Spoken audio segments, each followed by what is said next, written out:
Hello and welcome to Greetingstar. Today I have a watercolor card for you with some brush lettering. Now I am a newbie to brush lettering, so I am first going to show you the watercolor aspect of this. I'm using these Gonzai Tambi Kuretake watercolors that I got on Amazon for about 18 bucks. And they have different sets. Some are larger sets and some are smaller sets, but I just decided to get this smaller set here, and I swatched out the colors there on the front cover, which is a nice little aspect of that set. And here is the You Are Amazing card that I made, and you can see I just doodled around the edge with a fine tip micron pen from Sakura.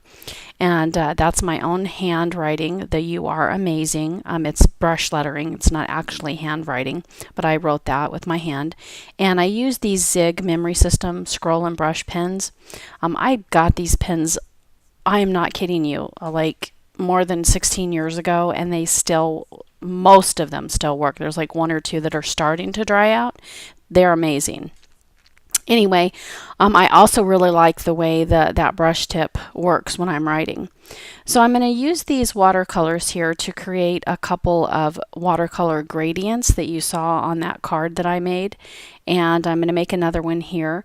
And again, this is the Kuretake Gonzai Tambi set. And so what I'm going to, this is just a smaller version of the actual card that I made. I wanted to show you the process of it. For some reason my filming didn't work during the actual card making.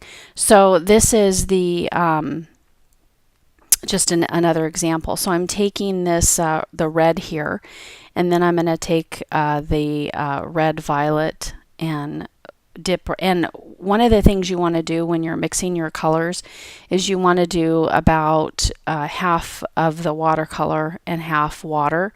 You don't want a whole bunch of water. You want to make sure that it's fairly well pigmented and not too watery. Otherwise it'll really just wash out. You won't be able to see a lot of color. So you can see that when I'm laying this color down, I do overlap because I want to get that gradient between each color. So these are all of my reds, and now I'm going to go for my yellows and oranges. And on this second card here, I probably would have done added a little bit more water to this yellow, but I didn't do that. So, and then you can see here that there's a lot more feathering. Once this card dries, you'll be able to see there's a lot more feathering between that orange and yellow than there was on the original card. But that's a real pretty effect too. It just depends on what you like or don't like. So now I'm going to go in with the red. So this is yellow, orange, and red. And once this is all dry, this makes for a really quick and easy card for anyone, and you can write anything you want on the front of it. So it definitely makes a really pretty card for a girl, but you could change up the colors and do like blues and greens and turn it into a very masculine card. So that's the ochre color that I'm putting down there, and then I'm just going to mix in, I'm going to add some yellow right here, and then I'm going to go into the brown.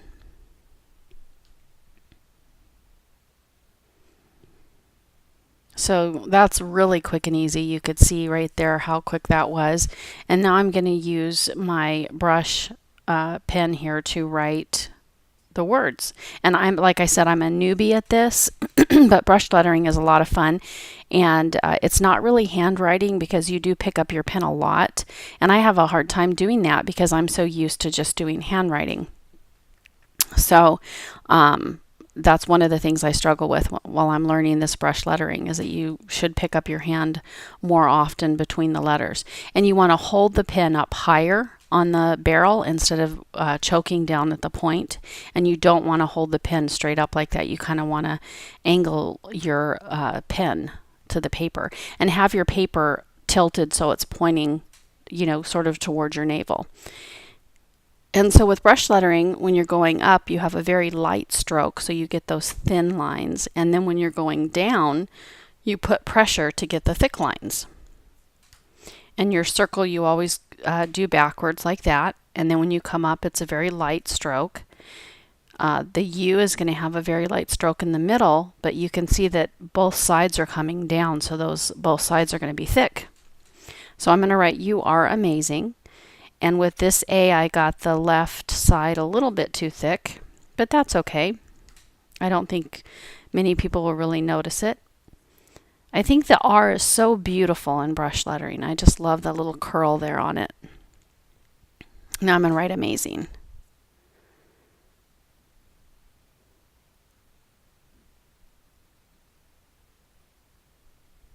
And a little bit light there on the second curve of the M. I'll have to go back and fix that. Now I'm going to remove the tape to write the Z letter. And it can be a little tricky, this Z, because you're going to put pressure. See, I forgot to do my pressure.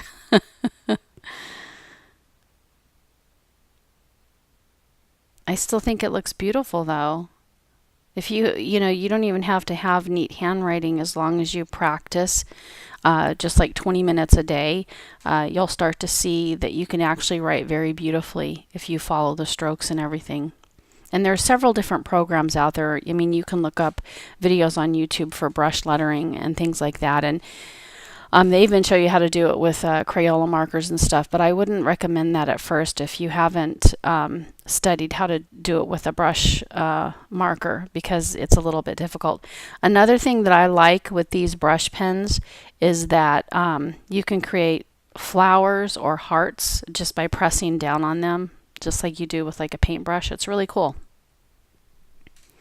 And basically all you have to do once you're done with this is, again, you can doodle a frame around it and then put it on a card base and you're ready to go. You've got a card.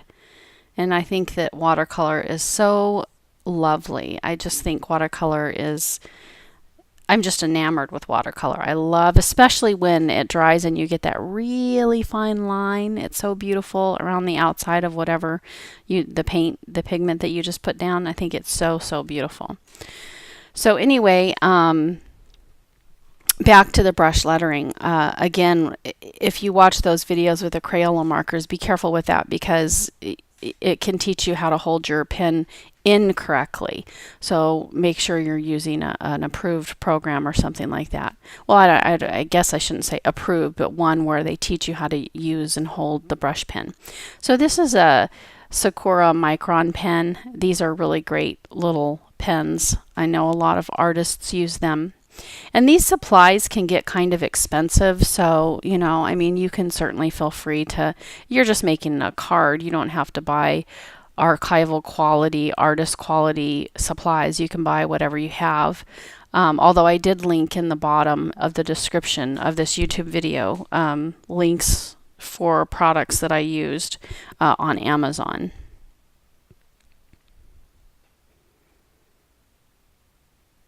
And once you do a hand-drawn border like this, it's always nice to go back and add some little doodles at different points around the rectangle. And you can do dots, you can do wiggly lines, you can do triangle, anything you want. Just what your imagination is your only limit. So there that is. And I mean, you can even go back and add doodles inside the watercolor if you want. Like I put those hearts there. You could do anything you want depending on what you're going to say. So whatever you choose. That's kind of nice to have that freedom to do whatever you want. And on this one I did a double line. On the original card I just did a single line. But I thought this looked kind of neat.